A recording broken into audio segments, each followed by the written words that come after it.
الحمد لله رب العالمين الرحمن الرحيم مالك يوم الدين إياك نعبد وإياك نستعين اهدنا الصراط المستقيم صراط الذين أنعمت عليهم غير المغضوب عليهم ولا الضالين.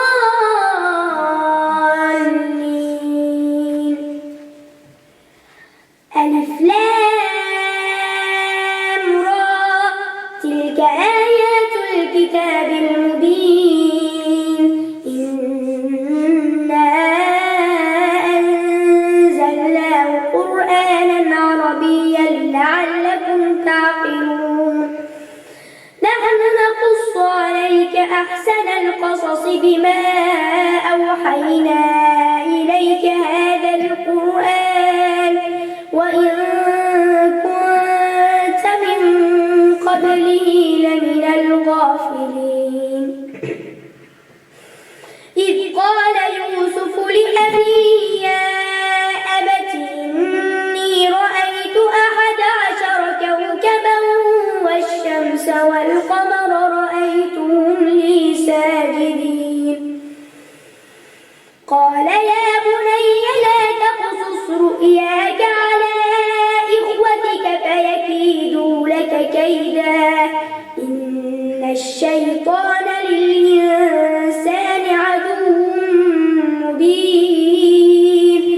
وكذلك يجتبيك ربك ويعلمك من تأويل الأحاديث ويتم نعمته عليك وعلى آل يعقوب كما أتمها على أبويك من قبل إبراهيم وإسحاق إن ربك عليم حكيم.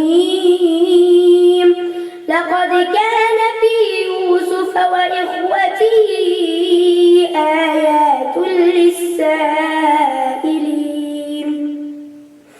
إذ قالوا ليوسف وأخوه أحب إلى أبينا منا ونحن عصبة إن أبانا لفي ضلال مبين. اقتلوا يوسف أو اطرحوه أرضا يخل لكم وجه أبيكم وتكونوا من بعده قوما صالحين. قال قائل منهم لا تقتلوا يوسف وألقوه في غيابة الجب يلتقطه بعض السيارة إن كنتم فاعلين. قالوا يا أبانا ما لك لا تأمنا على يوسف وإنا له لناصحون. أرسله معنا غدا يرتع ويلعب وإنا له لحافظون. قال إني ليحزنني أن تذهبوا بي وأخاف أن يأكله الذئب. قالوا وأنتم عنه غافلون. قالوا لئن أكله الذئب ونحن عصبة إنا إذا لخاسرون. فلما ذهبوا به وأجمعوا أن يجعلوه في غيابة الجب وأوحينا إليه لتنبئنهم بأمرهم هذا وهم لا يشعرون. وجاءوا أباهم عشاء يبكون.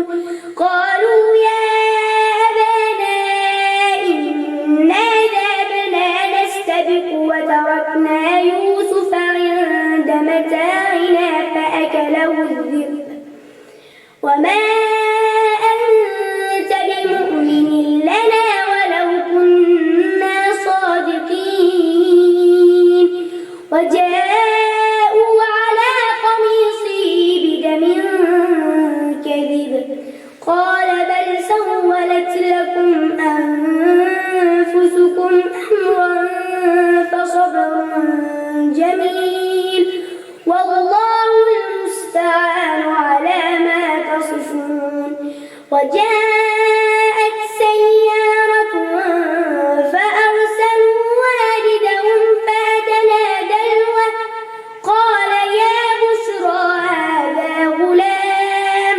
وأسروا بضاعة والله عليم بما يعملون وشروا بثمن بخس دراهم معدودة وكانوا فيه من الزاهدين وقال الذي اشتراه من مصر لامرأته أكرمي مثواه عسى أن ينفعنا أو نتخذه ولدا وكذلك مكنا ليوسف في الأرض ولنعلمه من تأويل الأحاديث والله غالب على أمره ولكن أكثر الناس لا يعلمون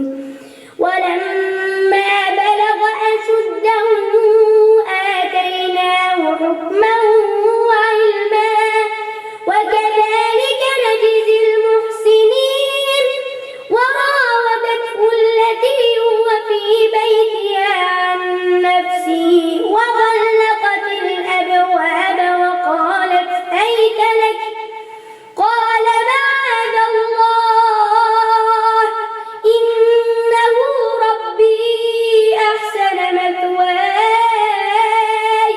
إنه لا يفلح الظالمون ولقد همت به وهم بها لولا أن رأى برهان ربه كذلك لنصرف عنه السوء والفحشاء إنه من عبادنا المخلصين واستبق الباب وقدت قميصه من دبر وألف يا سيدها لدى الباب قالت ما جزاء من أراد بأهلك سوءا إلا أن يسجن أو عذاب أليم قال هي راودتني عن نفسي وشهد شاهد من أهلها إن كان قميصه قد من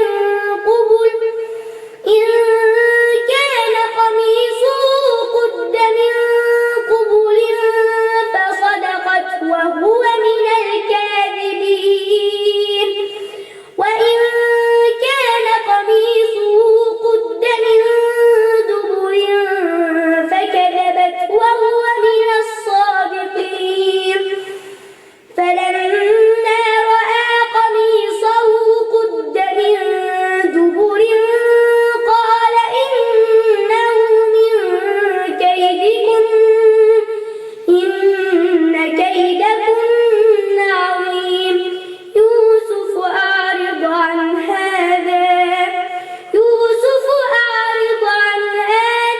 واستغفري لذنبك إنك كنت من الخاطئين الله أكبر